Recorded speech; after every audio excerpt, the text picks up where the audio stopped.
Welcome back to the LPL, ladies and gentlemen, coming in for Game 2 now between Vici and Snake Sports. And Snake completely demolished Vici in the first game of this set. It was not even close. He was close to being a perfect game, in fact. And it seems like everyone who goes into that arena never comes back out. Well, we only had FBX to walk out successfully so far.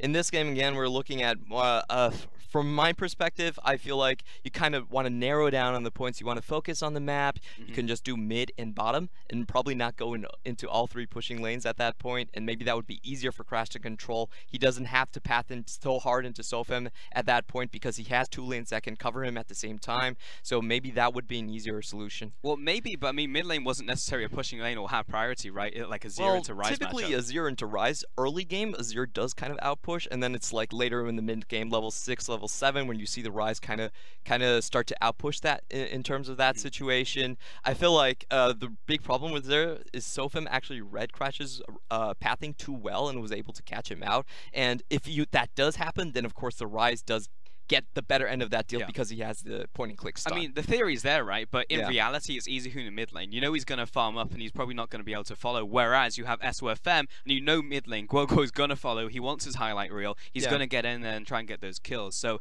it's maybe just don't play around mid side if side is a thing at all.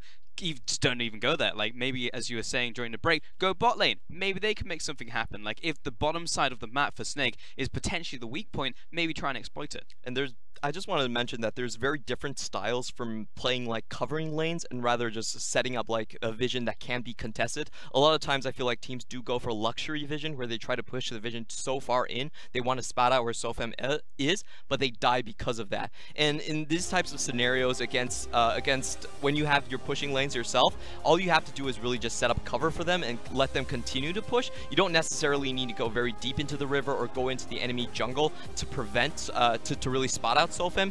It doesn't matter where SofM is as long as he's not around your pushing lanes. So are you saying that top side should just go tank, jungle should just go tank, mid lane should go scaling? Top lane, jungle doesn't necessarily need to go tank, but I feel like it would be much easier if they get the Azir and Kog'Maw again to go tank.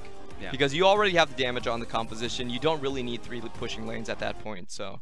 And to be fair, as much as we criticize WE for only having like 2 faces, right? They have like the fast push and then they have like the world's composition. Vici, we haven't really seen anything other than their one composition, which is scale mid, scale bot, and then maybe something around top side. Well, we have seen their bot lane try to play more aggressive. I think we saw this in Demacia Cup as well, where their picks were more centered around the Kalista. You can even see Snake actually banning out the Kalista, so there's definitely some respect there.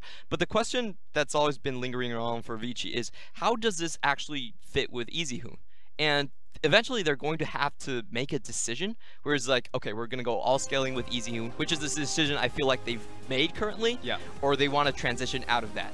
Man, I'm always torn when you talk about Demacia Cup, because I'm just like, I don't want to believe you, but then your prediction from Snake came from Demacia Cup as well, and now look at them today. So it's difficult to say actually what Vici are able to do, because we haven't seen it at least in the LPL, but also we haven't seen a lot of tape from them in the LPL at all, because now they're playing multiple games back-to-back to catch up on their schedule. Yep, and the man, Flandre right here.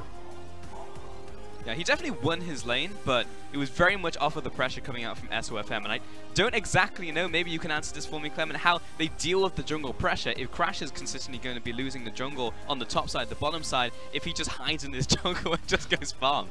He doesn't need to hide, he just doesn't need to walk out to river, basically. He just needs to play a cover game for his pushing lanes, and I feel like their ban picks so far in the bot lane have been fine. Crystal is the most exploitable person on him. If you take the Varus away from him, I'm not sure what winning matchups he has left. Okay, well, maybe Crystal is the place that they try and exploit in this game. We'll see if that is actually the case as we send it over to casters for the game number 2.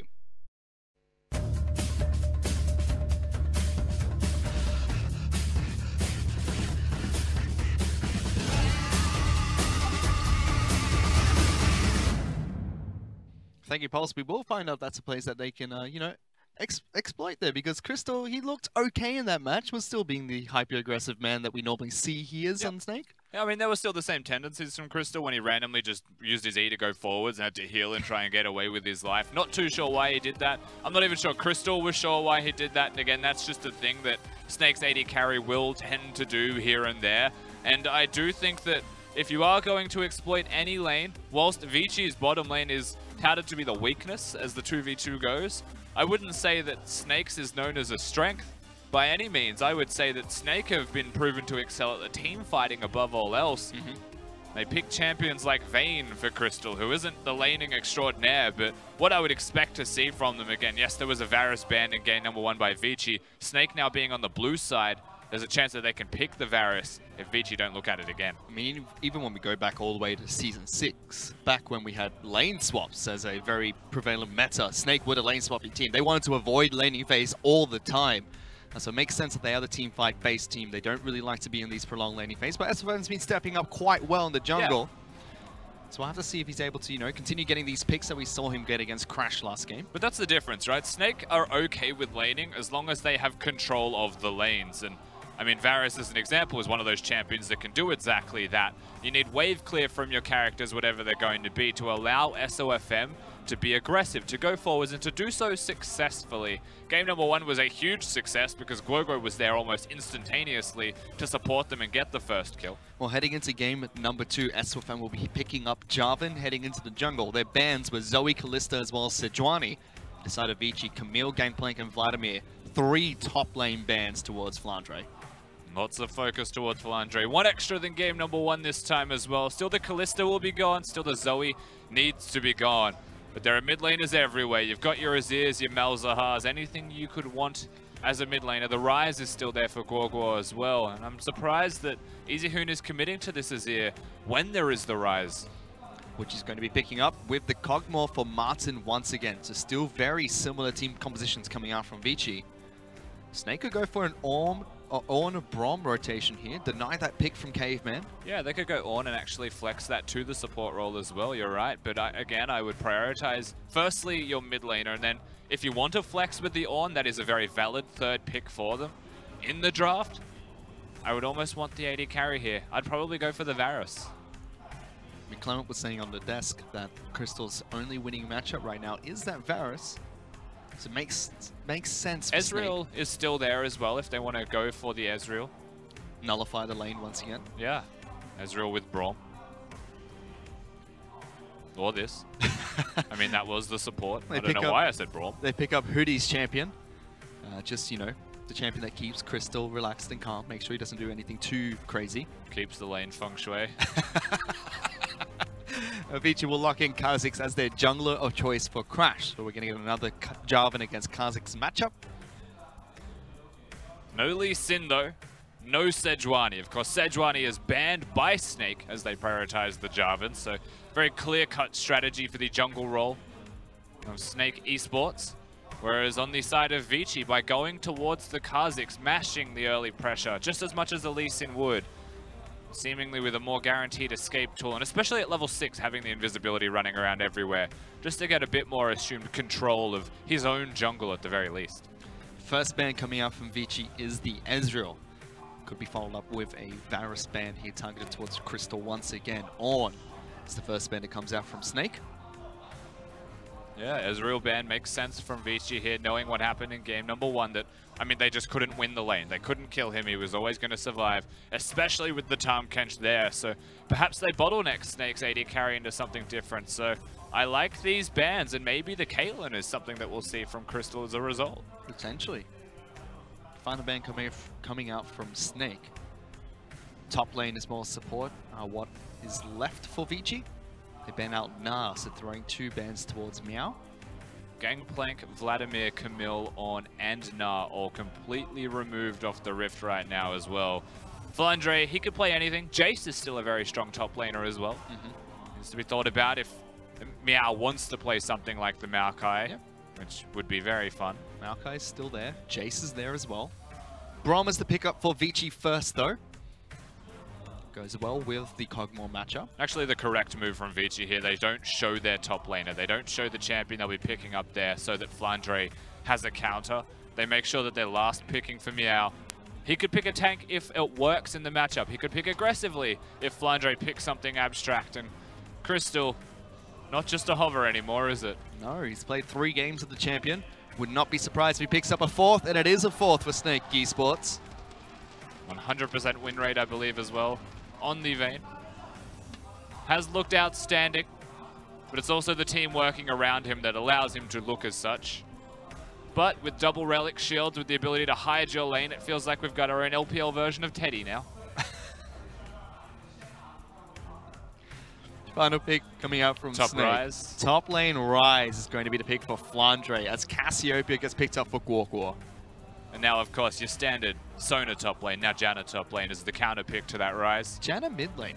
Full AP, massive heals. We'll have to see which direction Meow does, in fact, go towards this. They know it's the Ryze top lane now. They've seen the flex before from Snake, and this isn't the first time that Snake have made this play. And it was proven to be a good idea last time. We are going to see Meow default back to the Maokai. Hovering over the Karma for a little bit. Could potentially get a top lane Karma going there, but it's not. It's Maokai in the top lane. Caveman was just going through all of his support champions before picking the top laner for Meow. So ideally, we'll get to see Meow on Maokai, because that's just amazing, and I hope that that happens. I will actually be angry if he does not. There's a high chance he doesn't. Pro players are very particular. I will not be happy. His name is Meow. He must pick Maokai. Is it Maokai on the Chinese client? I have no idea. Clement! See, that's where you went wrong, Fish. It may not be Maokai. We need Clement's help here. I'm going to give benefit of the doubt to the Maokai. But into the matchup against Ryze, it's not ideal for a Maokai either way. And, like, he can stack magic resistance, and that's the saving grace of this game for the top side of the map. Vayne will exist eventually, and then it'll be a big nuisance for a Maokai to deal with. But until such a time, stack MR.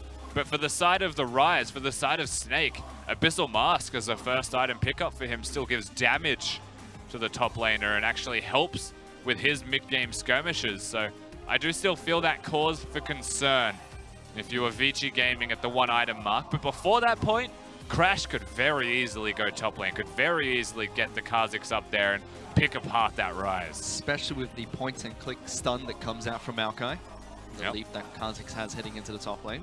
One of the big strengths that Maokai will have onto the Vayne as well if Vici ever start winning this game. They get a small lead. It will help them a ton. But again, we have to point out the global potential that Snake has heading into the second match. Ryze with the ultimate, potentially unsealed spellbooks coming out from Cassiopeia, as well as Hudie on the Tahm Kench. Tahm Kench running his ultimate. The Abyssal Voyage is able to get him across the map quite well too and bring a friend with him. And you know, you saw the team lineups on your screen, Fish. The funniest part about these compositions is the resounding similarities, though very different with compositions themselves. We have to listen to Snake's fans, of course, yell in support of them before we discuss it. But the thing that is similar to me is Kog'Maw and Braum, you know, a defensive scaling 2v2 bottom lane. They want to hyper carry, they want to hit late game. They've got the Azir to protect them. They've got the Azir to stand in front of them and put up the Sand Soldiers. Then you've got a Kha'Zix to flank, damage-dealing jungler. Then, of course, the tank in the top lane is the one difference here. But on Snake's side, it's a very similar prospect with a Vayne and a Tahm Kench, a scaling supportive 2v2 down in the bottom lane, and then a Cassiopeia to stand in front of the Vayne. It's almost like a battle version of Vici's. Well, for everyone watching back at home, that was the fan vote for who would pick up first turret in this match. It's going very strongly over towards Snake. You'd expect any fan vote at the moment to go towards Snake Esports. There's no defined siege advantage as well, I would have to imagine, between both of the compositions. You may look towards someone like the Azir with the high attack speed there as well. Maybe Flandre, if he wins the top lane, will pick it up first. What's your guess, Fish? Ooh. I feel like we're going to go into the bottom lane this game. You reckon? Yeah. I mean, Ryze is not known for pushing turrets. Doesn't even build ability power to enhance his damage. Yeah, I think Martin and Caveman will get it. Ooh. That's my favorite bottom lane. Don't you steal that from me. Okay, I think Crystal and Hudie will get it. Well, SofM's going for a very cheeky play in the mid lane. Easyhoon still level 1. That's a flash away just to get away from that Jarvan combo. But very, very cheeky gank from SofM. And you know all too well that they actually want to go for these flash-for-flash trades, and they're still going for it. Guoguo has flashed on top of Easyhoon, using the heal to get some more added movement speed. Hits the second Q, chasing him down. One more Twin Fangs enough, and that early gank turns into a kill in the mid lane for Guoguo. And Easyhoon has a laugh about it. Crash has stolen away the red buff from under the nose of Snake, but the kill still goes over. Very good awareness from Snake to counter that fact. They're not even sure their red buff was being done at that point, but now they hard push in the middle lane. They're still the ones who get the gold advantage, the experience advantage, no matter how hard Crash tries. I mean, SofM just looks at it and goes, you know what? I took your red earlier. It's fine. Yeah. And of course, he's got his own blue buff to go back towards as well. Which is what he's going to do soon. So it starts with the Scuttle Crab first. Top side of the map, you can see Flandre pushing in against Meow quite nicely. And we expect the lane to go this way for a while. He has that 17 CS mark for a Ryze, so we'll head back to base and pick up his Tear of the Goddess. Certainly could, as that is usually the optimal amount of CS to recall with. If you want to get a control ward, 17 CS is the number. Has to be the cannon as well, though, in that wave. You can't miss the cannon. Crash gets pushed out. Guoguo finds him inside of his own jungle. He's going to learn today. Again, Easyhoon, 2 games in a row. Not having a great time in this mid lane. Yes, game 1 wasn't all that his fault. That was just SofM catching out Crash over and over and over again, giving the kills to Guoguo. This time around, Guoguo makes a nice play in the mid lane. It certainly does, and the lanes have actually set up rather nicely for the side of Snake. I know it doesn't look like it, but you've got a big wave building up in the top lane for Flandre, which means that SofM could be up there at any moment. Of course, Vici now need to have proper warding to find him, and they will at the Raptors now. The bottom lane, it's pushed in, and yes, getting pushed in by a Braum and a Kog'Maw isn't ideal. But with double relic shields, there's a higher chance they pick up more of the minions, and so far they've been doing quite well considering. And it's top side of Mavic, see Meow trying to trade aggressively against Flandre. Maokai's pack a surprising amount of damage in the top lane with their 4 combos. Yeah, chooses to trade knowing that SofM was on the bottom side of the map and still has a pretty big window of opportunity to do so.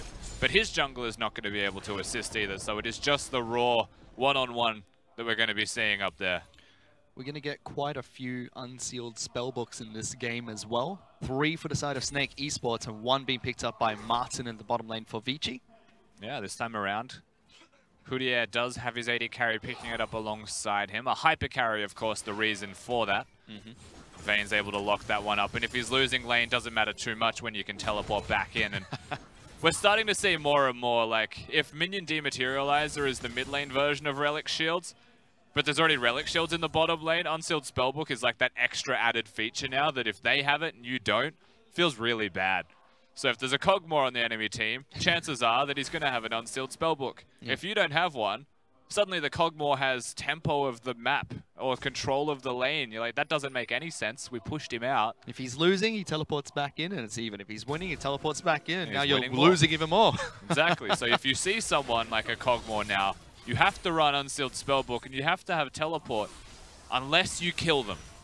That's always the trade-off, and the same thing applied with Relic Shield. You will lose lane with a Relic Shield, but if you go even and they don't kill you, you actually win in the end. Gang coming into the top lane from SofM. Gets the knock about Meow. Great use of the Twisted Advance. Is he still going to fall here, though? Flandre lands that Q. But that Twisted Advance just prevented him from being forced to use Flash. Saved his life and saved a summoner spell. Super clean stuff from Meow there, being able to target the Jarvan as he's moving towards it, as here comes teleport number 1. Surprise! He's back. Hudie's been able to hold up the wave for him as well during this time. And they hold the minion wave. They want to keep it frozen. So meanwhile, they're going to try and dive top lane. They will be able to get the knock up on towards Meow in some trouble. He is running the Maokai. Hits level 6. Flandre has to back off. Meanwhile, Guoguo is the one that's in trouble. This time, Easyhoon is the one using the heal nice and early. Chasing him down. No! Let's stop. Go somewhere else. Neither of them had flash, and they were just sprinting at each other. Guoguo knew the distance between them was correct and did not at any moment choose to turn around, use the spell, and stop the animation of slithering away. Easyhoon, whilst he was distanced and whilst it looked funny that it completely whiffed, he was trying to pick a moment where the animations will be used by Guoguo, where a spell will be used by Guoguo, catch him turned around and knock him back. That would have been a kill. Doesn't happen. So now he just looks funny. We've seen so many of them in the LPL so far. I mean, Azir's been out for a few years now, Rusty. Easyhoon has a skin on the champion. I literally just justified why you peanut. I know, but I'm still confused. SofM's trying to take red buff away, gets it.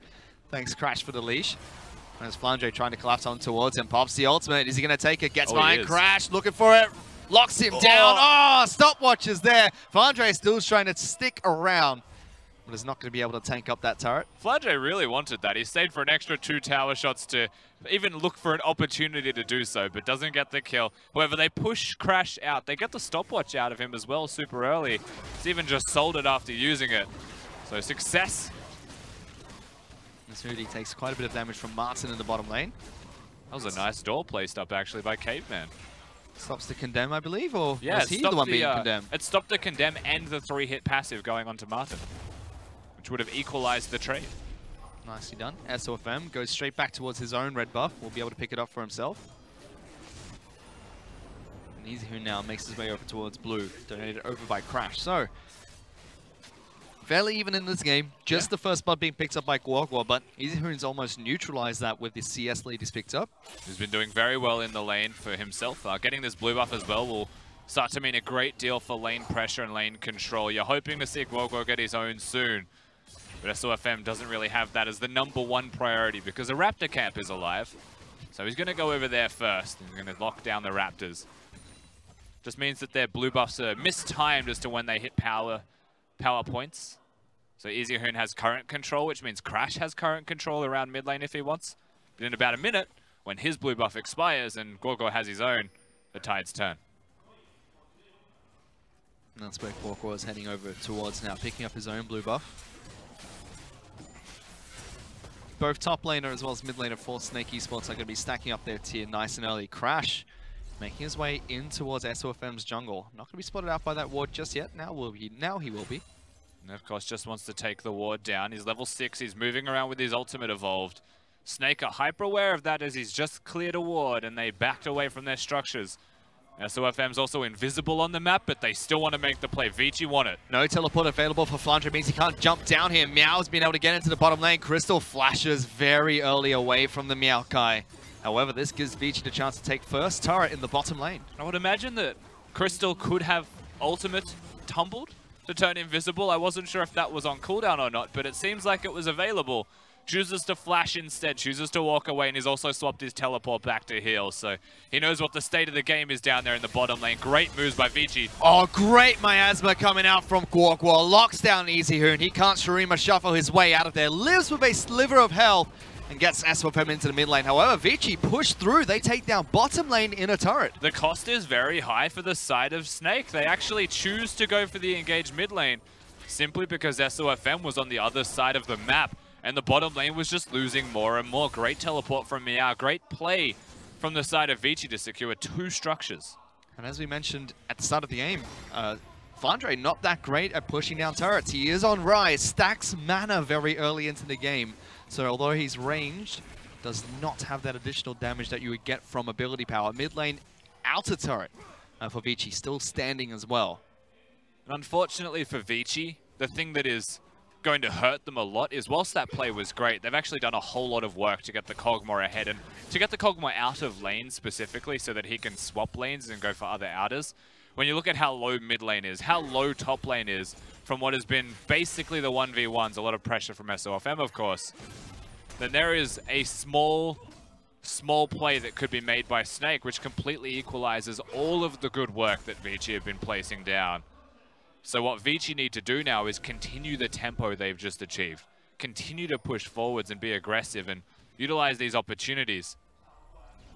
That seems to be what they're doing, sending Crash towards top side of the map.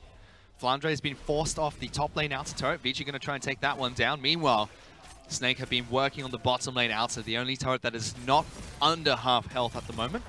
Yeah, so this is mostly an equal trade. Vici have got the tempo though, but Maokai is defending the bottom lane. He's not actually committing. So I would imagine 1 turret and the Rift Herald is where Vici will go. Snake may go for 1 turret and the Ocean Drake. And so it should be a mostly equalized trade between them. Flashed. That's going to be Caveman flashing forward, locks down Flandre. He pops the stopwatch as well as the ultimate. He gets out A-OK. He's going to be forced back to base for that one though. It's too slippery a Ryze. It's very difficult to kill him. Nice work from Caveman, but that was 2 summoners gone from him actually. So as a trade is concerned, you'd be pretty alright with that if you're Flandre and the side of Snake, knowing that Braum is a ripe target for the picking. Flandre, however, is not going towards an early Zhonya's Hourglass, so he can't make that play anytime soon. The stopwatch is now broken. Vici do make their way towards the Rift Herald, as do Snake towards the Ocean Dragon. This is going to be a cross-map objective trade. So the difference with what Vici have done here as well compared to what is the traditional trade is they've opted into playing for the rest of the jungle of Snake. They've taken away camps and they've flashed aggressively onto Flandre instead of just going straight towards the Herald. So they actually lose a bit of tempo with their recalls, with their resets around the map. We'll have to see if that actually hurts them, because ultimately it just delays them. If Snake don't really get anything from it, then it should be okay in the end. Well, Rift Herald did go over towards Martin. So we'll have to keep our eyes on Kog'Maw and see where he moves on the map, because that's where the Rift Herald will be placed down later on in the match. Crystal and Hudie move towards the top side of the map. The top lane outer turret is very low, and they can knock it down quite easily with a couple of waves. Yeah, with the accompaniment of a stiff breeze, the tower should go down. They just need SofM to be nearby, you would imagine. Kog'Maw showed himself bottom lane. My expectations here is that he clears the wave and then just goes mid lane and summons the Herald. If they can do this during the time of top lane outer turret standing, then that would be successful for them. We'll have to see how well Meow can hold, because Caveman's even up here to try and help this out. Let's see if he can. Static Shiv is available for Vayne, so the wave flow will be slightly stronger. Even this from SofM, he doesn't help clear the wave, but he's there to do so if need be. Trying to stop the Kog'Maw from getting the Herald down soon, trying to keep tempo with them. Maybe they even bring Kog'Maw to top lane now, end up with a fully fought out fight. He's teleporting. Hello, Martin. Martin wants it. Get him, Ricky. Did he get it? I don't think he got it. Well, depends what he wanted. He's going to get the wave. All 6 of those big minions, Rusty. All 6 of them. You just don't really... You know, the thing with using that teleport is, firstly, it wasn't necessary, and secondly, he can't trade his summoner spells out to something else now, or it'll be on cooldown, so... Well, we can forgive him. You know, he's an AD carry. They're not used to teleporting. Yeah, top laners also aren't, apparently. That is true. But he is going to use the Rift Herald in the mid lane and allow Vici to continue pushing for this turret. They have a cannon wave with them. Yeah, and this should actually be the turret. Everyone was oh, no teleports from the bottom lane. I take that back. Everyone's going to try and jump in here. Crystal's going back to base as well. He swaps heal out for teleport. He's ready to jump into the fight if he has to as well. Snake make quick work of the mid lane push as well as the Rift Herald. I apologize. I've been telling Porcupines Fish. I forgot that there's teleports everywhere. There's this new keystone called Crystal, Unsealed Spellbook. Crystal even swapped from heal to teleport again, just in case they needed it to defend the structures. Now he's you know what? Vayne is really good with teleport because she can 1v1 pretty much everybody at 1.5, maybe 2 items. She's got 1.5 items. So in a 1v1 sense, I would say that teleport Vayne is online. We were playing on the preseason patch at All-Stars, weren't we? We didn't see too much Unsealed Spellbook there. Maybe a couple in the top lane for a Vladimir or 2. Well, nobody really understood. It was all about common and area, if I remember correctly. The meta shifted so quickly from what is the strongest to how do I beat the strongest, and that's kind of where we've wound up now. It started off with these Aftershock tank supports, and from there we've progressed to you need common and area on everybody. And someone was like, all right, I'm getting 1 hit. How do I stop getting 1 hit? And then we ended up with Targons and Relic Shields, and now we've ended up with Unsealed Spellbooks to try and get around the map, and now that we don't have as many assassins and we have more tanks, that's the progression. Oh, what a great keystone at the moment. We even saw Misfortune cropping up a little bit to start the season and died down instantly. Wasn't even played once, I believe. It's constantly banned out. However, moving back into this match, still 1,000 gold lead for Vici, or just under 1,000 gold lead. Though I do wonder how we came up with the idea of 80 carries running teleport as well. And which genius that was, because in the back of my mind, it's just Tinikun. Let's just told them the future and someone stole it from him. Look, that's a completely different meta. They're running Sion on bottom lane. Yes, they are. I have I've got so many questions. Yeah. Meanwhile, there's a big fight in the mid lane. Great Cataclysm comes out from SofM. Gets a return kill, but more teleports coming into the fight as well. As Crystal showed up. It's just a 1-for-1 trade, though. Both mid laners will fall down. They get to catch the start of that team fight, but neither team really get a big objective off the back of it. But a bit of extra control around the middle lane for Snake. There's no Drake or Rift Herald, but if Crystal gets some damage under the tower, then he's a pretty happy camper here, so that'll help out a little bit. Nice trades is the end result from SofM using the Cataclysm well at the back end of that fight, and honestly that is most of the fight that we saw. So that's all that we saw. We saw one Snake die and an Azir follow after. Hopefully we'll be able to see that again. But for now, the gold is still dead even between the two teams. At this point in the match, last game though, Snake was snowballing a lead, almost pushing in towards Vici's base. So Vici have done a good job of holding on, so to speak. And they're holding on with a Kog'Maw this time around. So Yep. you're expecting to see more of a tempo push from Snake. It always feels like against that Kog'Maw that the onus is on them to make proactive plays and be the ones moving first Snake. But there's no Lulu this time around. There's no Ardent Censer this time around. It is just the lone Kog'Maw who is kind of reliant on either Meow or Easyhoon to be standing in front of him alongside Caveman, because there's still an abundance of damage from Snake. They can kill him super quickly. And there's a world where that Kog'Maw starts to very quickly feel out of place as a champion. Easyhoon's also not having the best time on the Rift at the moment. Rusty is 0-3-1. Nash's Tooth is complete, as well as his soft boots. That does mean that Easyhoon's role should shift entirely to peel for the Kog'Maw, just because he is 0-3. Yes, he'll scale, but I would rather be protecting a Kog'Maw than carrying myself if I was Easyhoon right now. Oh, look at these two go on the top lane. Get him, Flandre. I mean, Flandre does have control of the lane against all of that magic resistance. He's fairly tanky as well, Flandre. Yeah. As the Abyssal Mask himself. In saying that, he's going towards his upgraded tier item first, the Archangels, before he goes for a Zonias or anything of the like to help initiate or disengage from split pushing. So that's not a full commitment to splitting. Oh, another teleport coming in. Flandre's joined this fight. There were a couple of on-the-way pings coming out from Snake. That means they want to fight. They collapse on towards Flandre. Ultimate comes out from Caveman. Clips Flandre. He's going to get taken down and crack control before he could jump out of the team fight. Vici should make their way back towards the Dragon Pit. Yeah, that was super disconnected from the side of Snake. Now they're pushing mid lane. They actually get a gold advantage from that trade. But the Mountain Drake is free for Vici, and there's also a period of time where it's a 4v5, and there is a larger period of time where the 4v5 has no teleport or flash for Flandre. And so they've got a lane that they can very easily look at now, very easily pick on. Let's see if they do. Mid lane out of turret was taken down during that time. So even though Vici seemed like they won that fight, they got the pick onto Flandre on the Ryze. They're still dead even in gold. In fact, Snake have taken the lead. They're almost 1,000 up. It's just unfortunate for Vici as well. I feel like that was the correct move. They went for the objective. They picked off the targets that were split, but Snake already had control of mid lane because that's where they were situated before the fight, before the force. It's just that Snake decided to group up awkwardly and force themselves and split themselves up into an easy pick from Vici. Well, turrets are now dead even, 3-3. It's 3-2 in kills, and it's only 1,000 gold lead 20 minutes into the match, which is not too drastic for Vici to come back from. I mean, a big part of the difference is just top lane CS at the moment. If the map has a gold lead for Snake, and that doesn't really feel like it should be, because you look at the CS values everywhere. I mean, Easyhoon, he's 0-3, but he's doing well on the CS department, and bottom lane's got a 10 CS lead himself as well. It is just the sizable disadvantage that the top lane's got for farm that starts to make the difference here. Is Vici hitting the Baron buff? Hello, it is a Kha'Zix and a Snake Kog'Maw. are running here though. Let's see if they can go for that team fight. Easyhoon now trying to get the damage down. It's below 3,000 health. Hudie is here, Guoguo as well. And SofM going to slide into the pit. He got Gets the steal!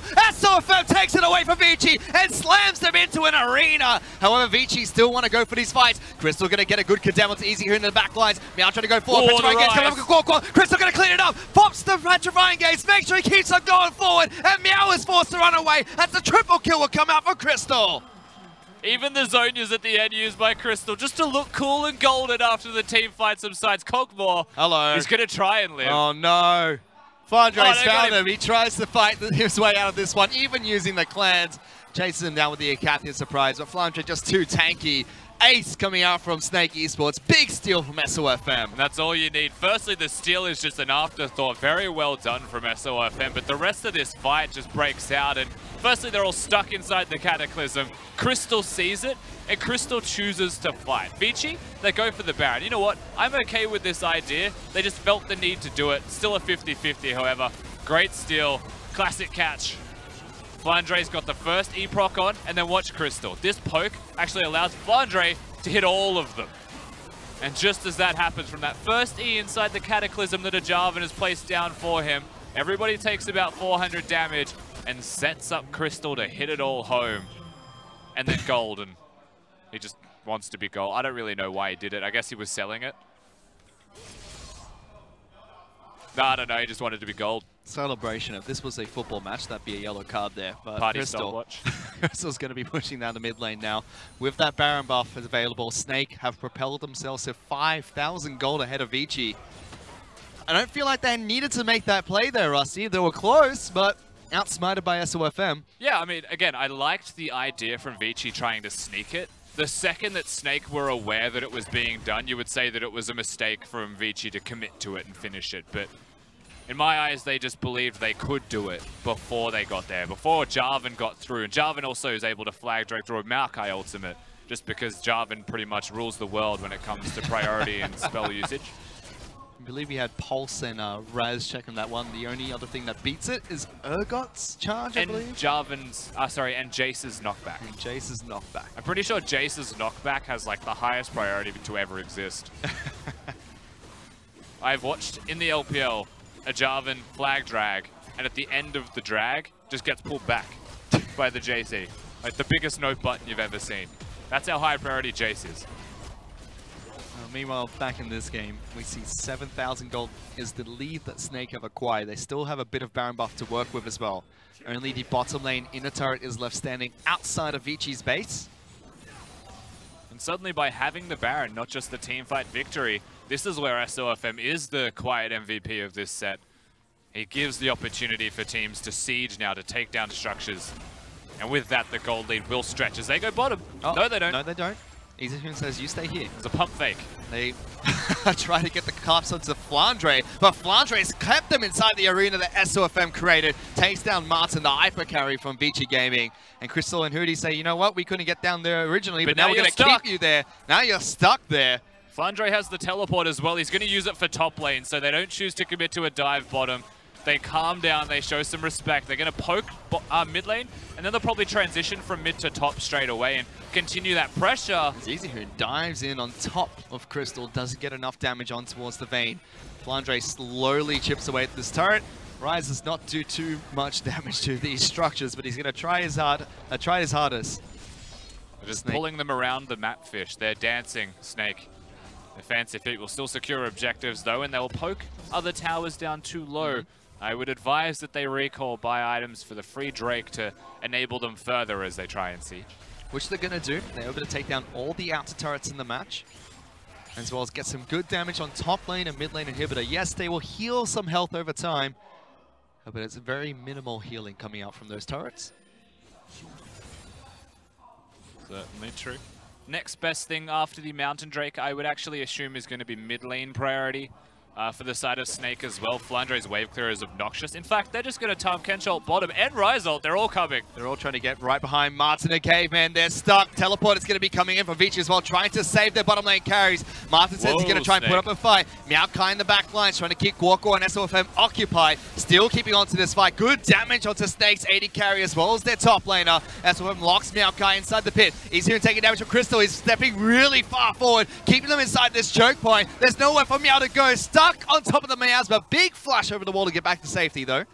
There was definitely a world where Snake were just making a massive mistake. They are so far ahead in gold, however, that even a mistake like that with positioning and committing to fights wrongly doesn't backfire. Crystal barely did any damage. They were just focusing Meow the entire time, and because Crystal wasn't doing damage, here's a magic resistance tank. The Maokai is going to be able to live. Snake will still secure themselves the Drake though, and because they don't lose anybody, they can recall and they don't really lose map control. No, they do not. Baron comes up in a minute 30 as well. If Snake wants to play this one nice and slow, they can always wait for that major objective to come back up before pushing towards Vici's base. You know what is funny though, Fish? What is funny? Look at where they just had that skirmish on the bottom side, and then add about 2 extra wards. That was what was there that have just expired. Snake wanted that Maokai, and they wanted to see him at all times. They want to know exactly where Meow was going. They don't get the pick. Vici do react quite well. Martin held the front lines very well as well. And that's proof, though, that the Maokai is starting to be a tank. Which, as Meow would feel, even though his flash is gone, his teleport's not available because he had to come in to help Martin, he still feel pretty good about that fact. It just means that if Crystal dies, there's a world where Vici could win team fights. I mean, he's got good items. Adaptive Helm against Ryze and Cassiopeia makes sense, as well as the Spirit Visage to negate more of that damage and increase his passive. It's cooldown reduction, magic resistance. He's got Ninja Tabby as well as the Chain Vest as well to try and mitigate some of Crystal's damage. Yeah, but Crystal will rely a lot on the true damage from Silver Bolts to deal with that Maokai. As SofM being very aggressive. Meow finds a way out. Very clever use of the Raptors, I will say, from the Maokai. Saved Good by awareness. the chickens.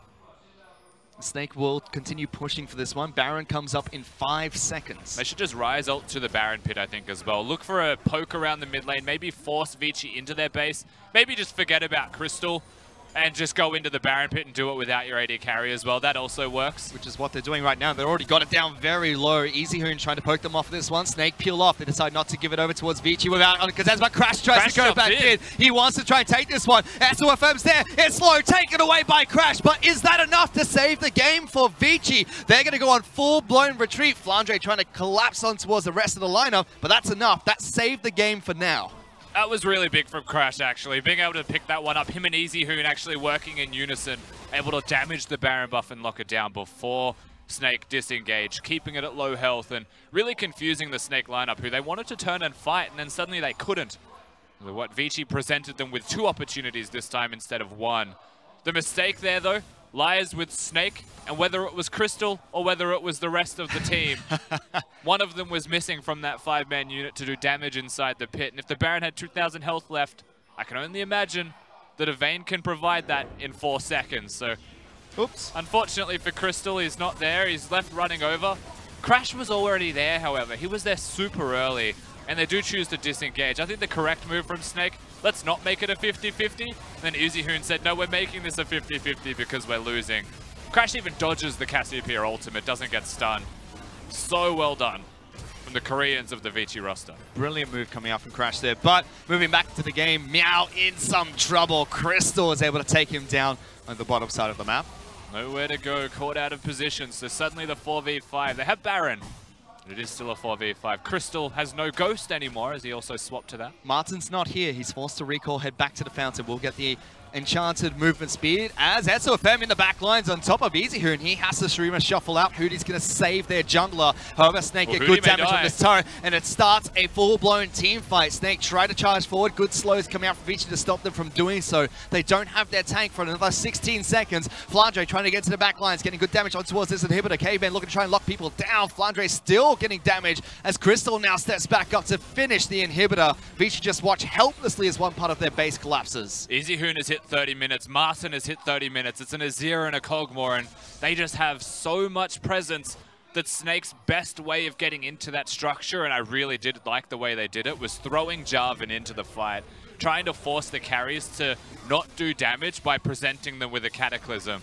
And it works. It's successful. It gets them the inhibitor and nets them an opening with which they can end this game far more easily. But against the Baron buff Vici Gaming, with how well they held, they find an opportunity to push forwards. They pulled the gold lead back quite well as well. Only 6,500 gold is what separates these two teams. You just can't help but feel like Snake have let this game run very long, and by sacrificing the Baron how they have, they could have played far more cleanly around that objective, and this game would have been over already. Yep. But they've given Vici one chance. Either with the additional damage coming out from Vayne or peeling off the Baron earlier. Flandre. Hello? He has teleport, so he can join the team. He really wants to force Vici back to base. Crash is going to be the one that returns. Crash cannot deal with him. He's trying to. Meanwhile, Vici do get another turret in the mid lane. Pulling back another 1,000 gold for themselves. Crash looking to try and chase down Flandre a little. Yeah, Vici entirely backed up as a unit as well. It wasn't just Crash. Flandre could 1v1 him for sure. So they show respect. Flandre shows respect, I should say, to the entirety of Vici. I mean, it's a very tanky Ryze. Righteous Glory being picked up with the Saracen Embrace complete as well. Yep. Just means that Snake are showing some extra levels from them that we haven't seen in years past. The ability to say no to opportunities. Let's not leave Flandre inside of Vici's base alone. They were truly unrivaled in their yes man attitude. That's SofM, that's going for a force, jumping on top of Martin. He's stuck inside the pit. Crystal with the Condemn in towards the Cataclysm. That's the Kog'Maw gone, and Crystal is going to start moving into the front lines of these team fights. Braum's the next casualty from Vici Gaming. Meow is going to shortly follow afterwards, and Snake force a fight, win it, and now march towards the Nexus. Tahm Kench has also ulted into the backline, Fish. They want to keep fighting. And Flandre is going to be able to lock down Easyhoon, throws them back with the ultimate, but Hudie's going to slow him down. Guoguo over the wall provides assistance, and only Crash is left alive. The man who saved the game for Vici a little bit longer now has to do the impossible against a 5-man squad. He's cutting the minion wave, so there may be only 2 minions left to support them. However, with 2 minions, if Snake tank, they will end the game. And they are going to tank up this turret. Even without minions, they still push on through, taking now both Nexus turrets, moving on towards the Nexus. Crash watches helplessly as Snake pick up the 2-0 win over Vici. Once again, 3 in a row now for Snake as they 2-0 Vici. It's their 3rd consecutive 2-0 victory as well at home in their home stadium. The crowd will be loving this. Very happy with their victory here. Snake looking dominant in their conference. And Vici, unfortunately, still continuing their losing spree. I already mentioned this is a difficult group. Vici just don't look like they're anywhere close to the other teams that are in this conference. We are seeing some small things from Vici that I would count as positives as well. Their bottom lane does look decent. It's just that they're getting caught out of position through when the map is open, when the map is exposed. And for me to say that their bottom lane looks like a strength, particularly in this set, that's a cause for concern for Vici, because that's not meant to be their strong point by any means. Snake, they look strong pretty much everywhere right now. SofM seems to have achieved harmony with the rest of the roster. They all understand him a little bit better. And after a year of him dying at Raptor camps, I am very pleased to say that we're seeing much better things from Snake. And it's always good to see the home crowd at Chongqing chanting for Chongqing, not just for Snake Esports. And it's really good to see them get behind their team. Snake, again, as you mentioned, going on a winning spree, able to take down Vici here today. And they looked good in doing so. You mentioned they were holding back some of that aggressiveness we used to see from Snake. That used to be how they would falter in some of these matches. Yeah, they've held it back just a little bit more. And the thing is, they haven't held it back completely. Just enough that it's acceptable from them now. They're still an aggressive team, but they're winning lanes a little bit better. Guoguo's continued to shine and look like a fantastic mid laner specifically. And SofM's been able to work around that fact. Level 2 camping him multiple games in a row, and you can see what happens when SofM ganks for him. Guoguo ganks for SofM, and they just continue to go back and forth. They are a formidable 2v2 duo now in the LPL. I mean, it's just enough that they still have to pick up Tahm Kench, though. Still have to pick it up to make sure Crystal doesn't move too far forward. But moving forward with Vici, what do we have to see out of them? Because historically, we've known what their playstyle was. Play towards top side and complement the bottom lane, which scales up later in the match. Now the bottom lane's doing fine, holding their own against the likes of Crystal in the bottom lane, but the top side of matches doesn't look like they're gluing together, so to speak. This was almost a game where I wonder if Snake have just outclassed Vici as well, and that feels weird to say, of course, but Vici, they need to find something with their jungle. They need to actually just get better at working with Crash, and he is new to the roster, so that will take time. It certainly is. We'll have to see how Vici do throughout the later stages of the LPL. For now, though, to break down that best-of-3 series, let's send it back to the analyst desk. Thank you so much, guys. Honestly, it didn't really feel like a best of 3 because we got like 40 minutes of gameplay.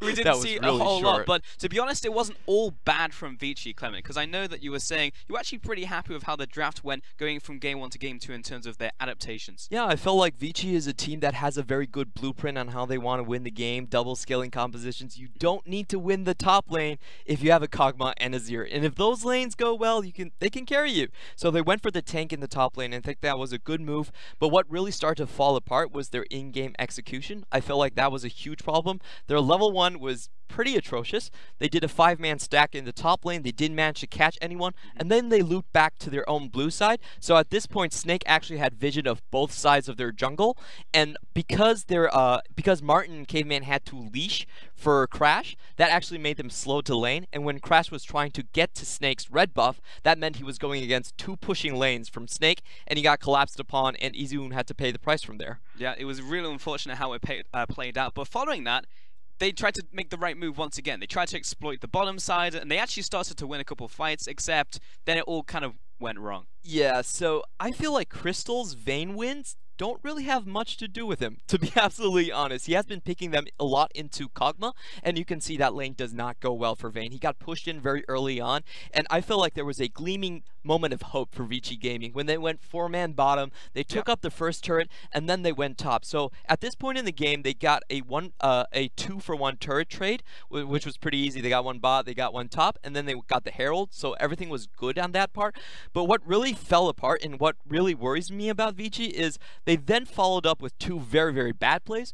Kog'Maw actually did a teleport gank top lane, did not find anyone, and what this allowed was Flandre to free farm in the bot lane. He actually was able to pick up 3 waves, which he shouldn't be able to, push the wave all the way to the second bot tier turret, and then Vici seeing this, they go for another desperation play. They put the Herald in mid, where Flandre just teleports back and cancels all of that out, and from that point on, like, you could see the Ryze was so farmed at that point that it was too hard to deal with him. A lot of that was instigated from the TP, specifically from the AD carriers. Now, Clement, I know that you feel like AD carriers, at least in this set, weren't using the TPs correctly. No, you should not try to gank people as Kog'Maw using a teleport. Like, You got that boy dudes. You can block them off and make them real slow for a couple seconds. Yeah, well, the big thing is you don't need to do it. Like, it's a very high risk play, and as long as you farm up and you deny Ryze that farm in the bot lane, then everything's good. You can drag the kind of game out.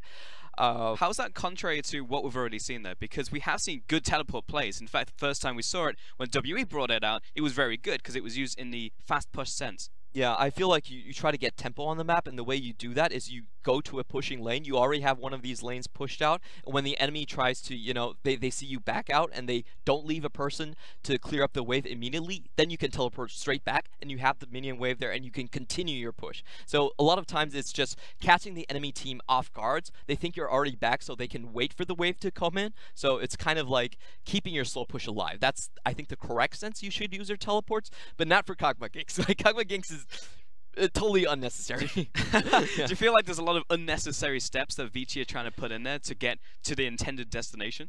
Yeah, I do feel like they want to go over-aggressive at points, and to be fair, they had some good starts, and Snake did play into their own mistakes as well. I think Snake, the Baron play there was a bit weird from them. Yeah, they were trying to hold the right side of the ramp when they would have no chance against Braum and Maokai, and they were Crash was able to steal away a Baron. That was very good on Vici's part. Yeah. They were able to recognize that point. But overall, I still think like Vici, they need to clean up their in-game execution. The blueprint's fine. It works. We've seen it work in other teams. We've seen it work in other regions. You can play this composition. It's a great comp, but you need to make sure that in-game you don't falter early to silly mistakes like a really bad level 1. Yeah. Like these weird trades where you're teleporting your AD instead of like holding the enemy laners away. Because it feels like the games start getting into these desperation moments over and over and over again, right? It's just like, oh, we have to go Baron here, and then they go for the Baron, something goes wrong, like even if they secure it, which in this case it didn't because it got stolen away, then they lose a fight, they fall so far behind early. So is there a way where Vici can continue playing these compositions but play it in a different way? Because this seems to be their MO. Like, they have scalers. This time they actually even went for the tank on the top side, but it still didn't work out for them. It does seem like Vici has a strong preference for these. Like, Snake did not force them into picking into this composition. They still had a lot of options. They had Caitlyn, they had the Galio. So this does seem like the composition that they're most confident in, but it's just nailing down the details for them and the in-game execution. And I really think what Rusty said was absolutely correct. They don't feel like they have synergy with Crash at all. So Crash might be doing one thing, he might be doing really, really bad things, but either the team is not holding him back or they're encouraging that type of behavior on the map. So it does look like there's a bit disconnect from their Korean players and, of course, their Chinese roster. And it's even more unfortunate when you're facing down SofM, who is in fact our man of the match as well in this one, because he's just going to completely destroy you in the jungle if the problem is going to be the jungle and the top side and the way that the team interacts with him. Yeah, I've been really loving this blue side Jarvan. First pick from SofM right now. He's so aggressive with that pick, and you can see there is method behind that aggression. The level 1 play to force that flash out of Easyhoon, that was definitely calculated. They knew that Guoguo could follow up with his Cassiopeia and get that first blood. Also, all those engages, we could see the crazy engage in mid lane to actually finish the game.